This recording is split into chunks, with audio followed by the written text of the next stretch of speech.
নির্ভয়ে পূজা মণ্ডপে যাওয়ার আহ্বান জানিয়েছেন সেনাপ্রধান জেনারেল ওয়াকারুজ্জামান। বিকেলে ঢাকেশ্বরী মন্দির পরিদর্শন শেষে জানান এই আহ্বান।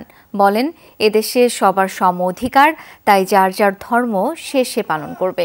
এ সময় দুর্গাপূজা উপলক্ষে হিন্দু ধর্মাবলম্বীদের পূজার শুভেচ্ছা জানান সেনাপ্রধান। আরও বলেন, নিরাপত্তা নিশ্চিতে যথাযথ ব্যবস্থা গ্রহণ করা হয়েছে। অন্য ধর্মাবলম্বীদের সহায়তা এবং সম্প্রীতি কামনা করেন সেনাপ্রধান। হিন্দু, মুসলমান, বৌদ্ধ, খ্রিস্টান আমরা একসাথে বসবাস করছি, শান্তিতে বসবাস করছি।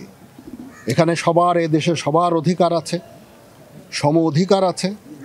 সবাই যার যার ধর্ম সে পালন করবে। সেজন্য যা কিছু করতে হয় সেটা আমরা করব।